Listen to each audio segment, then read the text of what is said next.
Welcome to Therapy in the Great Outdoors, the podcast where we explore the business and practice of nature based pediatric therapy of all kinds. If you're an outdoor loving pediatric practitioner in the fields of occupational, physical, or speech therapy, social work, or mental health, this podcast will help you start and grow a successful nature based practice or program. I am the ever honest, always 100% real, you'll hear it all on this podcast, Dr. Laura Park Figueroa. I'm a pediatric OT with over 20 years of experience, and I run a thriving nature-based practice with profitable locations in 2 different states and multi-six figures in revenue. I also host the free online community at therapyinthegreatoutdoors.com to help you pursue your nature-based therapy dreams too. Are you ready to take action on those dreams? Let's jump in. Hello, everyone. Welcome back to another episode of Therapy in the Great Outdoors.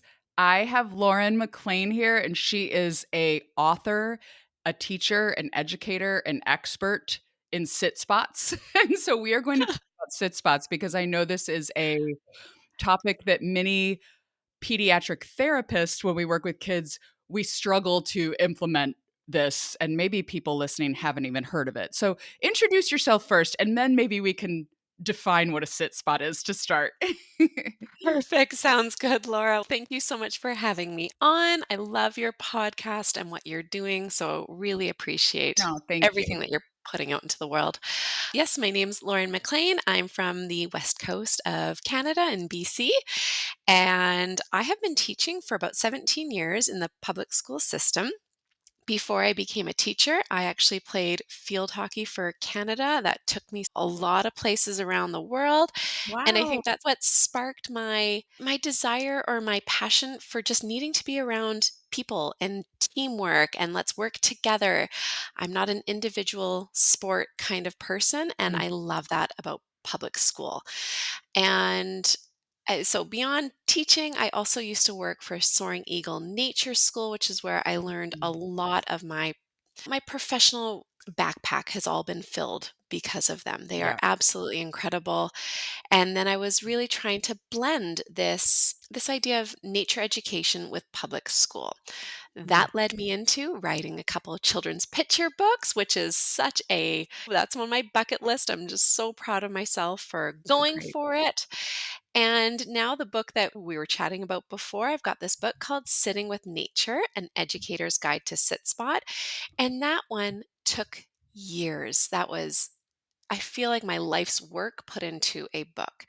And I'm so proud of that one. I use both books as a way to speak to schools and to school districts. So I do a lot of speaking engagements. Mhm. So I'm part-time a outdoor learning consultant, which a lot of people wouldn't know what that means.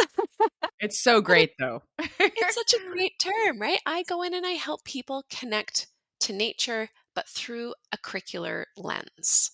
Okay. And so people often have this worry in public school. If you're just going outside, is it just air quotes? Is it just play? Right. And it can be, because that's still so important, Yeah. but it also is very intentional. I've got the Teach Outdoors podcast as well so that I can reach a bigger audience. And the best thing about podcasts is it's free for people. Yeah. And it's a really great way to level the playing field so that we can all get the same information. Yeah. I forgot to say podcaster in your list of many achievements, didn't I? That's I should have added okay. that to the list. Yeah, this book, so I bought the book Sitting with Nature, An Educator's Guide to Sit Spots, which is the one you just said your life's work took you 4 years to write, you told me. Mhm. And it's geared towards teachers. I will say that for therapy professionals who are listening, but I Yeah. do think there's a lot of valuable kind of prompts and things in it that we could absolutely integrate into nature-based therapy sessions with kids who have disabilities or are neurodiverse. And I know you have expertise in that, serving kids like that as well. So let's talk about, in case there are people here, because in the therapy world, I know sit spot is a common word if you have done outdoor education or if you're an outdoor educator. But I think that many therapists they're not familiar with the term. So can you Right. give a definition of what that is for everyone Yeah. listening? Absolutely. In essence, a sit spot is a place that we go visit as often as we can so that we can develop a relationship with that place. But in turn, it helps develop a relationship with ourself, which is so Mhm. lovely. We visit these places throughout the year, rain or shine. We try to vary the time of day that we go as well, Mhm. morning, midday, a bit later, in the afternoon. I can't do later because that's as long as I have my students for. Right. And we try to give them prompts as we put into that book so that students, if they need something to hold on to, like an idea to hold on to, here's what you could look at. But when we give a prompt, we always front load it with, you follow your heart. When you're sitting Mhm. or standing, whatever you are doing to make you feel comfortable, Yeah. and you find something else that you want to investigate and follow that passion, that's fantastic. Just make sure to please share your beautiful nuggets with us when you come back and we Yeah. meet in circle to share what we've done. So these prompts are not a one size fit all. It is their offerings, we call it. So if you would Mhm. like to look at this, go for it. However, sometimes we are just inspired by something in the moment and go for it. It's like an invitation. I think that is that a Reggio Yes, Emilia term or Montessori? I don't even definitely know. is. I Yes, love yeah. I love reading about educational philosophies. Charlotte Mason is my Mhm. absolute favorite. I use Charlotte Mason with my son. Like, it's just it's fabulous. And I have to say, as a side note here, I'll get back to the topic of sit spots. But as you Mhm. were speaking, I was just thinking how blessed all of these families are to have their children in your class in public school Oh, education and the other families that you impact by consulting with other people. It's just so cool the work you're doing. I just want to honor that because I just was thank like, you. oh my gosh, my heart was like hearing you talk about it, just thinking about all those kids whose lives have been impacted. And I think oftentimes I think therapists, because that's who I mainly interact with, we Mhm. get bogged down in the difficulty of the work sometimes and we forget the impact that we're having so far reaching on all of the families that we're serving. So just a little reminder to us all, Right. right? The Yeah. meaning there. I Um, think that's so important because I'm sure in your line of work, it's you meet somebody and how are you doing? This, and this, right? yeah. It's doctors and physios. We're seeking you out because we need help.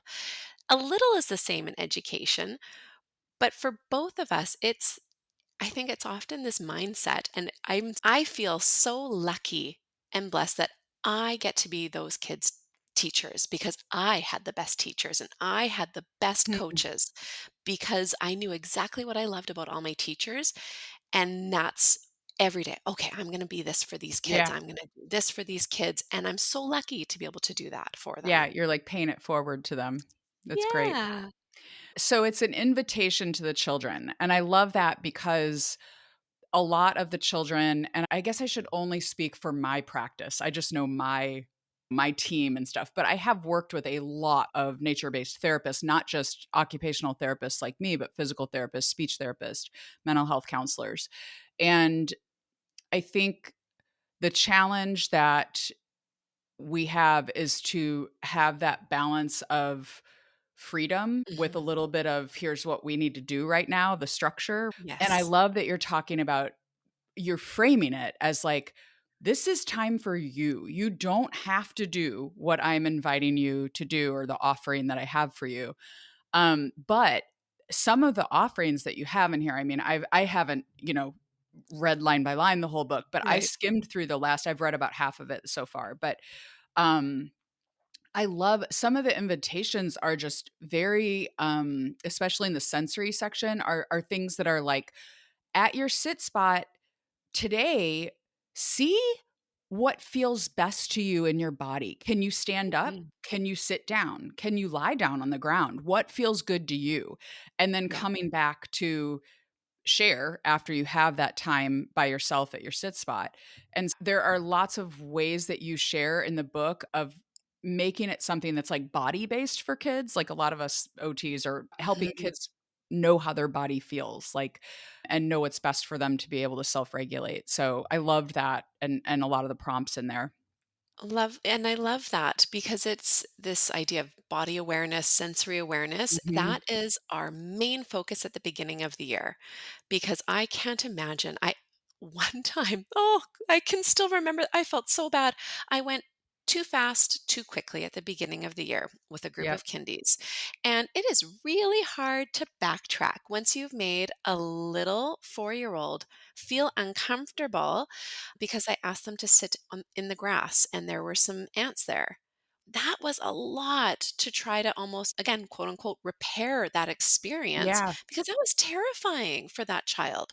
Mhm. So, and that was 10 years ago. And I remember that ever since. What we do at the beginning of the year is we start with a comfort scavenger hunt. What are we going to see outside? What might we see outside? And then if you find it, give me a thumbs up, thumb sideways, thumbs down. And Okay. then I know where everybody's feeling. We make a little comfort scavenger or clothesline. So Uh-huh. cut them all out, things that you really don't like, all the way up to things that you really do. And then we share it with our classmates so that I know when I go up and see Laura's scavenger hunt, okay, you don't like ants. So next time I see ants, and here's some sentence prompts for some kids. Mhm. When I see ants, I'm going to say, "Oh, Laura, if you want to, you can come over here. Just wanted to let you know that there are a trail of ants. I can Yeah. hold your hand to make you feel better, or we can walk around to this side." So we're not trying to coddle the kids, but we're Right. trying to make everything positive and that I'm not better because I like ants and you don't. It is not a comparison. So we're trying Yeah. to make sure that everybody feels seen and heard and valued. And that comes in through those adaptations in the book, right? Even Yeah. from sit spot versus calling it a stand spot or a kneel spot, whatever the Yeah. vocabulary it is you need to use for those learners, that's what we do. I'm so glad you brought up the vocabulary of what you call it because and I meant to I didn't get to do it. It was like I thought of it and then I forgot to do it, but one of my employees really tried last year with a group that she had had for several years to consistently do a sit spot time during her weekly Mhm. therapy session. And that's another thing. Therapy doesn't happen as frequently as so it's hard if you're in a forest school or an outdoor education program and you're going Monday through Thursday or Monday through Friday, you have that consistency of the cadence, but Mhm. for therapy sessions it's like once a week usually. So Yeah, it's hard to get into the flow of that. So she did a really great job though with this great group of kids and I meant to message her and say, "What did you call it again?" cuz she made up a different name for it. She knew perfect. that these kids the word sit was like, "Oh no, I am not Nope. going to sit." You know? So Yep, so she absolutely. called it like your secret spot or something like that, and they got to go to their find their own secret spot. I think maybe that was what she called it. I'll have to check with her later, but so it makes it a little more enticing to them, you know, Yes. because it's secret and it's nobody else's, it's just yours or whatever. Yep, absolutely. And Yeah. at the beginning of the year, again, when I have new students, we make it a game because even I have ADHD. I don't like sitting still. I know I'm Right. going to get bored. I know I'm going to end up tapping my foot on the rock like this, or I'm going to start typing on my fingers. I know Mhm. I'm going to do that. And I'm an adult. Yeah, I've had a lot more experience to try to get my impulses in within check. sure. So we make it a game. Let's go play hide and seek. And I'm going to count a bit slower. So everybody's Mhm. hiding. I'm 10, 9, Right. drawing out how long they are down low by a tree or a fern. Whether if we're just out regular and I'm asking people to go sit by a fern, they might not want to. But it's a Right. game. It's playful. It's so exciting.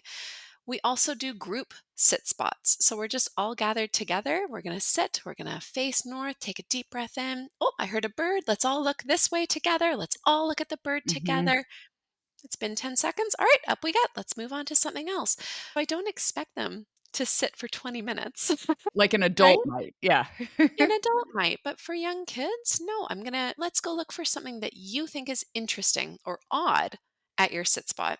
Mhm. Maybe 10 seconds and then come Yeah. on back, right? Yeah, it's about Perfect. noticing, really, right? Even as adults that we don't realize we can so easily go into nature for a walk with our dog or on a hike or Mhm. even just sitting outside with friends, but we're not actually noticing unless you look. and Yes. intend to notice, you don't notice the things around you, and so it's really important, I think, to train that skill in children. That's something that really trains attention in some ways. Yes. Yeah. And there's so many ways to do that. We can do our nature walk the opposite direction, or we'll give them a different tool. Like I've given them flashlights sometimes Mhm. because, wow, when you want a flashlight, you are going to zoom in so closely. And it's a bit more exciting and different than using a magnifying glass, which we can Yep. also use sometimes. And I think the other fun thing about sit spots is that we often do big group collaborative games outside, Yeah. but we can't always be in a big group. It's nice to have this balance. I need some quiet time to reset. A lot of our introverts, a lot of our kids that are going to get way overloaded with sensory loudness. There was a Yep. big bird fight last week and it was loud. We had ravens just going after the crows. It was very loud for these kids. Yep. And so we took a little quiet time, find a new sit spot because we were in a different area of the school grounds, and so it gives them this balance that we all need, right? If we're Yeah. always just on our phones or if we're always just doing big group presentations, it's boring. It's I can't focus for that long. And so what we try to do with our learners is make sure they have a balance of different experiences. Yeah, that's really important too for adult life and self-regulating, right? Right. The sooner we can give kids these kind of ways to we can model for them really that you need Mhm. the balance of quiet and crazy fun time when you're running around and building the tree fort or whatever. Yes, right? Right. And a balance of structured play or an activity that I've set up versus on the other side of the scale is unstructured time. So this is Mhm. free play. It's really important for them to figure out what they want to do. It's important for them to experience what boredom is and to learn Yep. how to get over that and problem solve. And again, we're trying to have this balance of group time, individual time, structured time, and unstructured Yep. time throughout their time You outside. said you said boredom. That's an interesting this might be a Yeah. little bit of a rabbit hole, but just because of your experience, I'm gonna ask you because I wonder if you have thoughts on it. Often in our groups, we will have kids who when you give them the opportunity for free play, they have challenges with executive function, with Mhm. ideation, coming up with ideas, right? And so they just stand there. You know, Yep. they just don't even they may have difficulties with social communication, right? What you seem to be so good at wording things in a way that as an Yeah. individual, but also can get the point across in a loving and kind, you know? I would not say this is a gift of mine, so I'm like, "Lauren, give me all your tips while we're Yeah. here." Yeah. Well, and I think, we had briefly talked about this idea of invitations, which is a Reggio Emilia concept, and I'm Mhm, very much into the Reggio Emilia approach. And this idea of honoring the child, the 100 languages of children. When I do have learners every year that I would say are a bit more on the passive side mhm, and they want to watch, I just stand beside them. I say, "Oh, what are you noticing?" I don't say, "Oh, go mm, join." I just say, "Oh, what are you noticing about their playing?" And so I'm just trying to get yep, an idea of, are they watching or are they nervous to go watch? What about the play that they are noticing? And then we have a little shoulder conversation with what mhm, their classmates are doing. And then we just try to nudge, "Oh, is that sort of the play that you would like? Oh, that's interesting over there. Would you do the same or would you do something different over there?" that's And great, trying yep, to front load what they might do when they go join. Excuse me.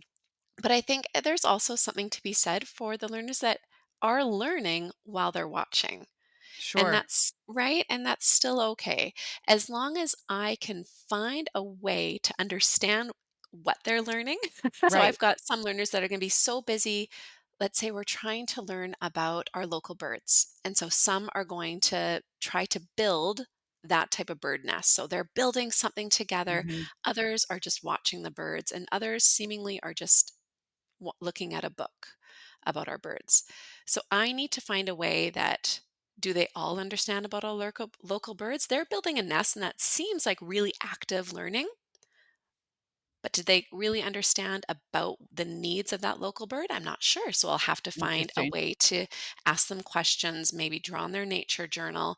The ones that are actually watching the local bird in real life, again, I'll try to ask them questions. Do they understand where the bird is? Where is it going? What is it doing? Why is the bird communicating that way? That's so interesting. Did you notice that bird's hopping, but that bird over there does a walk? I wonder Mhm. why birds move in different ways. Do I move differently than you do?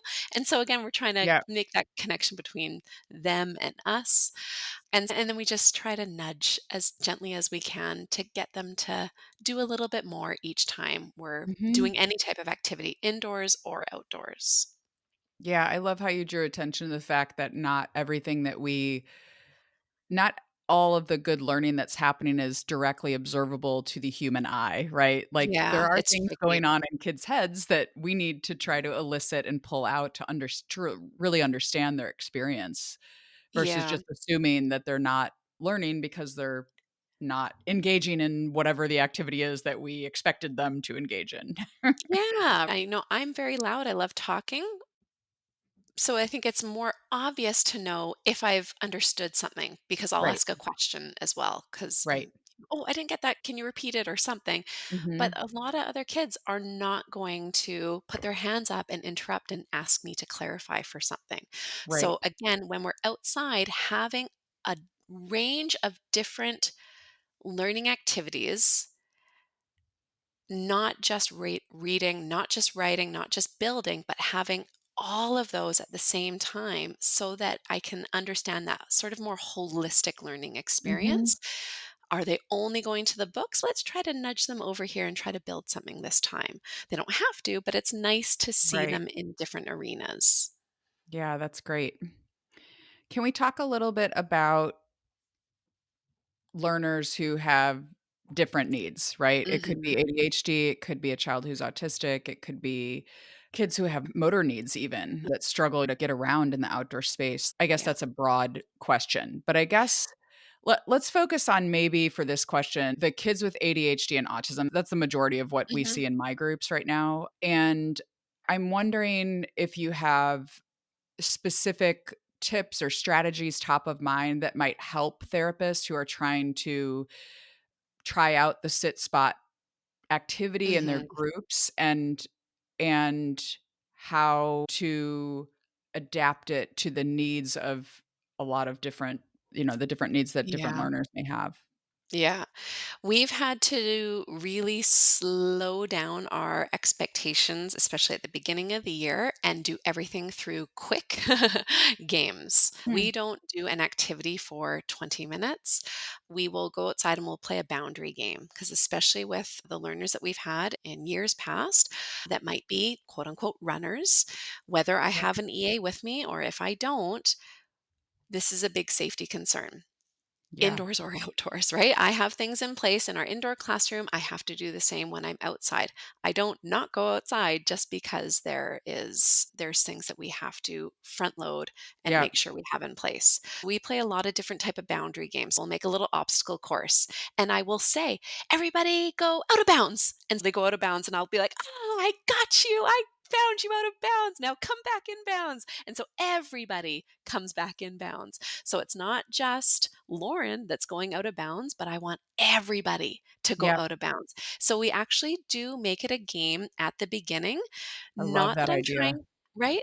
And I know I've had one school that was like, oh, but then they'll always play this as a game. I'm like, no, you give the game a name. So we're going Right. to call it whatever it is, Whatever. out of bounds or whatever it's going to be. Make it something funny and then when we're going outside a month later, say, okay, are we playing the out of bounds game or are we doing outdoor learning time?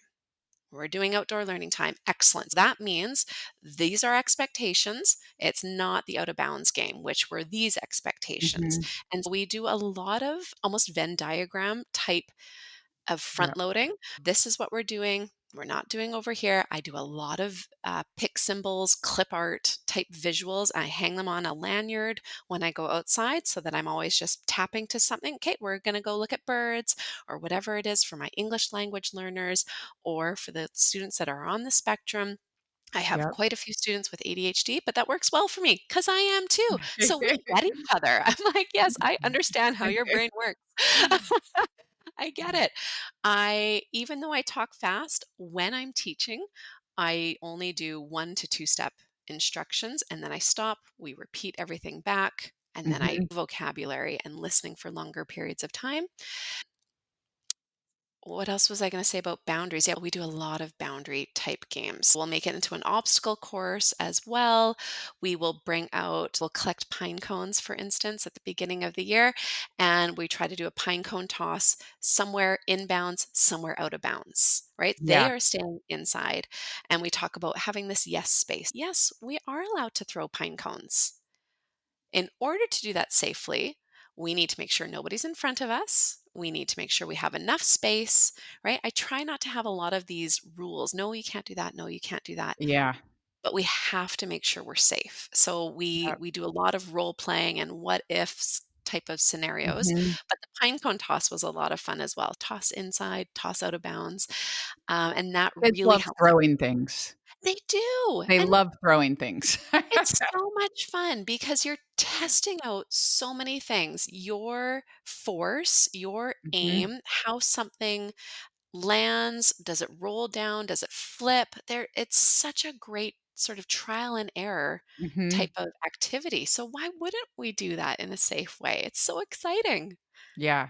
I love making it a game. That is a very important thing to do. That whole Mhm. idea of I'm noticing you're saying a lot of, like, at the beginning of the year, like, Yeah. so it's so important, and this is important with group therapy sessions outdoors as well, to set really clear expectations and boundaries from the very start, because if you don't do that, it's like what you said about the kid with the ants, it's hard to Mhm. backtrack and try to implement really firm boundaries. So Yeah. making that a game, like helping them to understand where the boundaries are, is I love that idea. I think that will help a lot of people just in framing a group therapy session Mm. from the start with, like, expectations. So I always say we Yeah. do the first group. I always, when I train new employees, I'm always saying, okay, for the first day, here's all the things that we got to make sure happen that first group, from like how we greet families all the way till end of the group and follow up Mhm. afterwards. And so one of the things is that with the kids is establishing the rules. And I always say,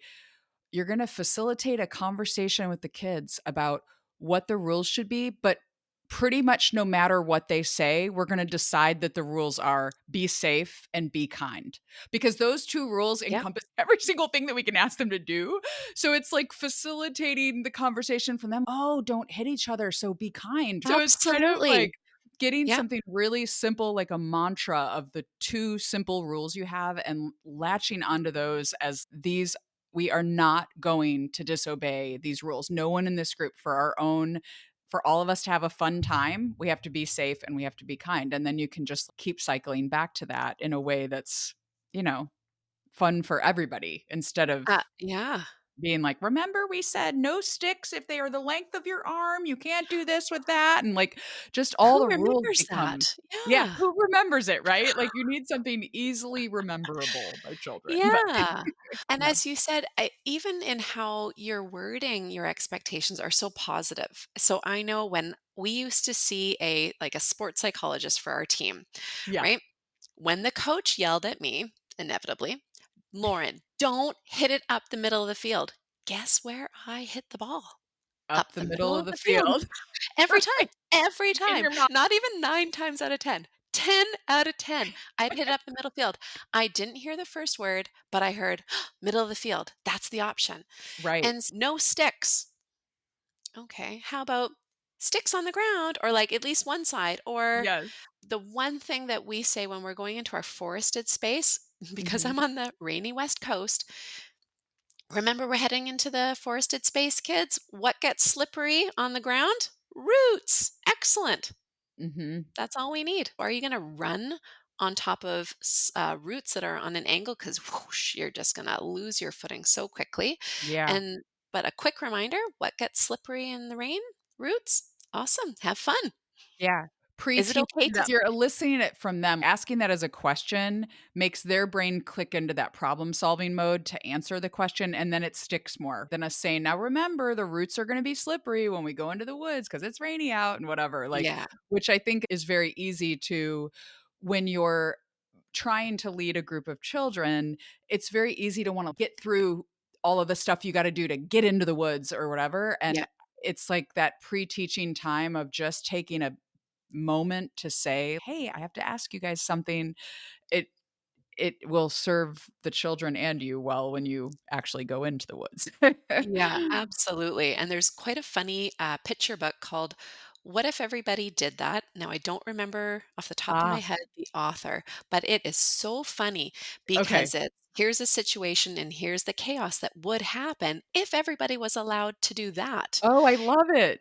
It's so fantastic, and then Okay. our class every year for, I don't even know, 8 years maybe now, we make our own classroom book for our outdoor classroom.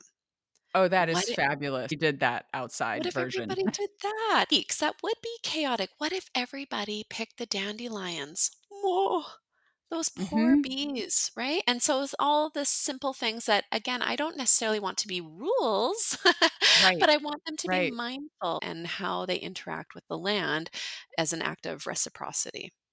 Yeah, and that's good, again, like, the pre-teaching of that, because when the kid is stripping the bark off the tree, it's hard to be like, "Hey, buddy, we can't do that." Like, it makes them feel bad when they were just, like, exploring and playing and just doing what comes naturally to children. So if Yes. you've pre-taught that and gone before in order to set up the framework of what would happen if everybody did that. I love that too because that book sounds I tend to really not like a lot of there's this huge influx in the last, I don't know, 10 years or so. I don't know how long it's been, maybe 5 years of like social emotional learning books where so and so learns how to make a friend or whatever. And I just don't like how preachy they feel, a lot of them. Mhm. And that sounds that what would happen if everybody did this? There's like an element of humor to it. So it doesn't Yes. sound like it's as preachy to the kids. It sounds like it just becomes a laugh to read it. It's funny and Right. fun to read. Is Yeah, that it's kind not of how oh it's high and framed? mighty. Yes, Yeah. absolutely. It's very comical. Yeah, Cool. I do love that. And last year, I actually wrote my third children's picture book. It's called Finding Common Ground. And Okay. it's this idea that when teachers, parents talk about their kids that don't fall into the norm and Mhm. how it's, oh, they're so difficult. Oh, I Yep. just wish they would do this. It breaks my heart, as I'm sure it does with you too, because you're such a passionate advocate. So, this book is about two very different children. Now, the Okay. undertone is it really is about my two kids, my own personal kids. I have, Awesome. right? I changed a lot, but I have my one child who is shy, nervous, Mhm. quiet, very smart. And then my youngest is, a tornado. She is me, but, just amped up even more, but then has this I don't have a lot of I'm very, this is how I am," and she is bossy, and even how I'm saying that to you, it hurts how I'm describing her. She is wonderful. She Right. is such a live wire. She is a spark. She's exciting. She's very smart, but the way that teachers would see the 2 of them, everybody would want my older one because he's so easy. He's a yes Ah, person, right? And so this book is about two very opposite kids in an outdoor classroom and how their experiences are a bit different and they both learn from each other, but they still stay the same at the end. It's not that one changes, yeah. I right? love Because it. I don't want them to change. He still stayed behind at the end of the book and she went bursting off into the forest, but the idea is that he no longer feels that he has to keep up because he doesn't have to run ahead like Right. her. He's allowed to still be that quiet person. And the teacher understood and right. And so I'm just so proud of that one because it's this Yeah. idea of we're all on the same foot. We're not better than anybody else. We're all I love here. it. And that aligns so much with, like, what we're all trying to do in therapy work with kids is help kids feel confident. Like, We don't need to. Everybody has strengths and weaknesses. We don't need to not acknowledge that we have weaknesses or things that are hard for us, but we also Yeah. can see the strengths. And I think too often, really young kids who have pretty significant learning challenges, whether Mhm. that be a diagnosed thing or not, Yep. they feel less than. They don't see the positive Yes. qualities about themselves. So Yeah. that Yeah, is and such a great so now that you've said that book, I want you to talk a little bit about your other 2 children's books as well. So you have Finding sure. Common Ground and then Yeah. Me and My Sit Spot, and there's one more. Yes? Well, and then I adapted Me and My Sit Spot for early learners, and Oh, so cool. that's the 3, and then it's also in French as well. So the reason why Me and My Sit Spot was adapted for early learners is I was working so closely with early childhood educators Mm, and with forest school practitioners, and so a lot of their kids are ages 2 to 5, right. and a picture book that has 5 to 6 sentences per page It's a is lot. too much for little Yeah. ones. It's the Yeah. same illustrations, but it's simplified text to 1 sentence per page, Oh, cool. Okay. and yeah, and so it's a lot more accessible, and that's actually the book that school districts now, even across North America, have been contacting me for bulk orders so that they can give Love a it. copy of that book to each incoming kindergarten kid in their district. I So, love this. isn't that incredible? So, school So great. districts are realizing, yes, outdoor learning, yes, literacy, yes, everybody Mhm. outdoors. And I'm just so happy that people are all on the same page. All of your listeners are outdoor practitioners. This is Yep. such an exciting movement that I hope everybody jumps on a quote unquote bandwagon. Exactly. We hope everybody jumps outside. I always say it's weird. There's so many weird things in therapy where we say like clinical reasoning, and I'm like, this is weird. We're not in a clinic, or whatever. But Yeah. so much of this is like, yeah, getting outside of the 4 walls in our Yes. typical ways of thinking. It is. I do hope that I think it's moving that direction. Mhm. It feels so much. I know I'll be preaching to the choir on this one, but it feels the more technologically savvy and the more technology we get in the world, it it just seems like we need equally to push in the direction of allowing for outdoor play and getting kids outdoors. They need a balance. I don't think Yep. anyone in a modern society would be like, my child will never have a screen their whole life because we can only do this because we're on a screen. But Yeah. I do think the movement hopefully will only keep growing because I don't see technology slowing down. Technology is like taking over. I'm I hearing things know. like robots are going to be in our houses in 3 years or something. I'm Oh, like, no, goodness. no, they will not. Not When with I us was little, I either. used to think, do you know the cartoon The Jetsons? Have you heard of Yes. this?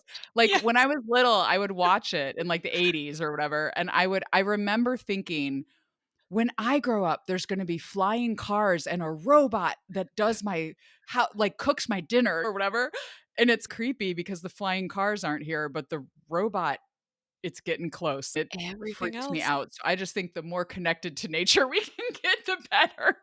We're gonna need it. Like, Absolutely, oh. and I mean that book that's really taken off the anxious generation is Yeah, exactly what you're talking about, right? We're having all these problems with anxiety and self-doubt, boys and yeah, girls, and so this idea of what we need to counterbalance, and so I actually now that my son's at my school in kindergarten, I'm teaching grade 2, 3. I jokingly said to his group of parents, oh, yeah, I'll run an after school program with 5 kids, but all I'm doing is sitting out in the forest with them. That's all. I'm not planning anything, but I will be right. there as a safety person. And I'll do that every day. I don't mind. Maybe one day, right? It doesn't Yes, need to that's be what they something need. planned. Yeah. Yeah. Yeah. That book, that is a good book, The Anxious Generation book. Lots of people in my, orbit, just in Hmm. nature-based therapy world are really into that book, and I feel like he gives some practical strategies, like, he's not saying kids should never like, teenagers should never have a smartphone, they should never Yeah. I tend to think that a lot of those I think a lot of the books that tend to talk about screens or talk about, parenting in a gentle, simple way, whatever, Hmm. they make me feel bad. They make Yep. me feel, like, bad as a parent that I'm not that ideal, I'm not Waldorf enough or whatever, because it's just not my personality to be, like, a calm and peaceful person. I'm just super Yep. energetic and loud, and my kids know that about me, and they're good kids now. So I, youngest Yeah. is 14, so I can say like, "All right, they seem like they turned out all right," you know? Yeah. So I wanna say that as, like, an encouragement to people that if you read these books that we all read as Mhm. nature loving practitioners who work with children, and it tends to make you feel bad about yourself, just remember that there's a lot of grace. There's a lot of, take in what you can and do Mhm. what you can, but don't feel like you have to change who you are as a person in order to, like, be a different way. Yeah. And the Anxious Generation book, I don't feel like did that for me. The Anxious Generation book was giving a lot of data and Mhm. statistics. I'll link it in the show notes if people don't know what I'm talking about. I mean, it's been all the rage. He's been on a million podcasts lately, and I'm sure people have probably heard of it, but it's called The Anxious Generation by Jonathan Haidt. He has other really good books too that I've read, but basically that book did not make me feel like that because I Mhm. felt like he was very practical about this is Yes. the reality of the society that we live in now, and we need to learn how to navigate this with Mhm. grace and with joy and with really clear recommendations that he makes Yes. for Yeah. how to have screens a part of your life and have a balance there. So, Yeah. yeah, Yeah. Beautiful. good book. So your books sound great, and those books sound like things that those 3, just to clarify for people, Me and My Sit Spot for Early Learners, and the Finding Common Ground one, those are Mhm. books that picture books that we would read to the kids in our groups Yeah. and introduce them to the idea of a sit spot maybe, or Yeah. introduce the concept of who you are as a person and not feeling like you need to change, right? Exactly. And the nice thing about the Me and My Sit Spot picture books is even at the back of those picture books, I give examples of questions that I asked and student responses to the questions. So again, you don't feel that when you ask a question, what do you notice? That sometimes learners are going to have these amazing epiphanies. No, sometimes it's just the tree is brown. And that's fantastic, right? Right. I'm trying to show that this is realistic learning for Yes. all ranges in our classroom. And same goes with finding common ground. I try to give these nudges at the end of the book for parents, educators, classroom instructors, or sessional instructors on things to consider. And then the last line of that book is that we all grow at different rates. And it's this idea that you don't Yes. fix the flower, but you try to help the environment. And again, you're not fixing the environment, you're just trying to help, right? We're Yeah. just there to support. And then this year, I actually have another picture book coming out that's called Risky Play Gone Away, and it's my Ooh, first yeah, it's my first rhyming book, and it's okay. about this idea that just let them play. Again, it's Yes. this yes space, which I love that. I love who coined that. It's such a beautiful idea that we need to give them permission and space like we did as kids. I made Yeah. so many dangerous decisions as a young child, and I'm Uh-huh. here. And yes, sometimes I got hurt. I've got all the scars to prove it. But wow, was it amazing. It was amazing, Yeah. and lucky me. And so I'm really excited about this one to come out in a few months. It's just Oh, in that's spring. great. So it'll be out when? Like summertime probably? I'm hoping June. Yeah. Okay. Oh, Yeah. that's so well, maybe yeah, I'll have to do a little, like, promotion of that to my email Oh, list when that thanks. comes out because that is so up our alley. I'll share a little story because it's just it aligns. Like, the one of the first groups that I had a new employee here in Madison where I live this fall, and I was with her at one of her first groups, and the kids naturally kind of separated into this war play where they were launching. Some of them were up on a tree that had fallen, so they were up on a stump kind of up the hill, or the trunk of the tree that had fallen down. So they're standing on top or behind this big log of the tree.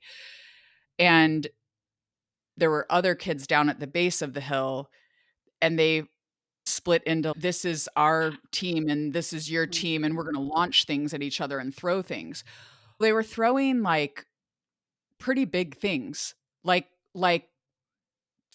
fallen, not logs, but like pretty big sticks. Yeah. And I let it happen because when Mhm. in my brain, I was like, what is the real what is the real risk here? Because they were so big, they were going very slowly. Like they weren't moving. It wasn't like they were throwing rocks at each other. Yeah. They were lifting something and then launching it, and it would fall and then roll. And so it did get a little like we were all as adults very aware of what was going on. And at one point I did say, "Okay, everybody freeze. I'm wondering if this is safe. Love that you guys are playing war." And I tried to be very supportive of their play and just said, "We think about some agreements that we can make about what are we going to throw and what can we not Perfect. throw." Yep. And they kind of just weighed in and came to agreements, and then they mediated it themselves. It was like, Mm. "No, you're not supposed to go that close," or whatever. They were day. We were it might Yeah. have been day 2, but week 2, but I think it was maybe even the first day. And I knew because I was leading the show that day. She was brand new to my practice. And then we have these 2 volunteers who are like OT students. And I was thinking in my head, "Oh my gosh, they are probably just like, why is Laura letting this happen?" But I explained to them afterwards what was like what I just said, what was going on in my Mhm. head. And also the other thing in my head was the risk of true injury is fairly low here. That It is is. it's not unsafe. And when it did get where I think one of them picked up a rock or something and threw, and I was like, let's talk about this." Yeah. But when they agreed on the rules, they played fine in that risky play by themselves. And the other reason that I let it go on is because this is what they do not ever get an opportunity to do, ever. They could not do Yeah. this on a school playground, and I understand why, because there's, like, hundreds of kids and you can't moderate that. Yeah. But it was just a good example of, like, this is what kids would do if we left them alone in the woods. And the heavy lifting that those kids were Yes, engaged in, and I will totally. say that a few years ago, I often had when I would take out I think that year, maybe I was teaching grade 1, I often had the grade 7 teacher knew when I was going outside, and he would send 3 of his kids that one was on the spectrum Awesome. and 2 did have ADHD, and they always joined me because this was finally their time to be the Yeah, leaders because they were so good outside with me, and yeah. it wasn't a punishment. They weren't getting out of work inside the classroom because I knew what math they were doing. So when we were outside in the forest, I made sure I tried to prompt them about where the fractions were, where the angles were. Same. But they were still out there. They were doing that heavy lifting. They were the leaders in our outdoor games and stuff. It was so exciting for them. And one day he had a big log as well that he was trying to move, and I could feel my body was having a bit of a reaction, so I could feel that ooh in my stomach. Uh-huh. I'm watching him, and my little grade one's getting closer to this log being lifted up. And I said to the little kid who was standing beside me, I was like, Micah, maybe it was, Micah, take a look at that. Take a look. That looks really heavy. He's working really hard. I wonder if everyone else notices how heavy that is. And that's all I said. But everybody just stopped and, yeah, you're right, Miss McLean. Maybe I won't put my foot under a heavy log as it's being lifted Right, up. So they just took a few steps back and on it went. So that wasn't me saying no, but that right. was my internal dialogue now becoming an external dialogue for everybody else to understand my thought process. Yes. Oh, that's great. Yeah, just modeling what you're thinking for the kids. I wonder if everybody notices how heavy that is. Yeah. That's Wow. so Lauren's great. climbed up really high on that tree. I wonder if she already has a plan for how she'll climb down before Yes, she gets to the top. exactly. Exactly. Saying, like, when they're way up high, I like to say, "Okay, time to down climb now," instead of, "Don't go any further, stop." I like that down climb. Yeah, Again, the vocabulary that you're using is just gold because yeah, it's that's meaningful. another exciting opportunity. Oh, down climbing, not come back Right. down. We're going somewhere else. That's so Yeah, yeah, fun. yeah. Yeah. I'm going to use that. Thank you. Oh, great. Yeah, yeah. I Love think it. I heard that from Angela Hanscom from Timbernook. I think she Oh, I used love maybe that was where her. I found it Ah, in a talk that she did or something, but yeah. Love yeah, Timbernook. yeah. So They're cool. a great program. Well, Yeah. what are we want to close with here. I realized we're like at an hour now. It flew by. That flew Usually I try by. to keep interviews like 30, 40 minutes, but here Oops, we sorry. are. Yeah. No, it's fine. I love it. I love it. I've been enjoying all of this. So, closing thoughts? Closing thoughts, outside is for everybody, just as you're doing with your program. There is no one size fits all, but that's the Mhm. wonderful thing about outside is that we can find ways for everybody to access it.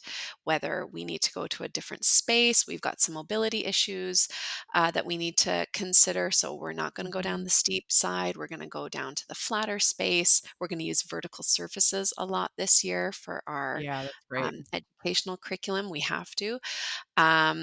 We're very mindful of our vocabulary. Instead of saying, let's walk over here because some of our learners don't walk, I'm going to say, let's wander over there.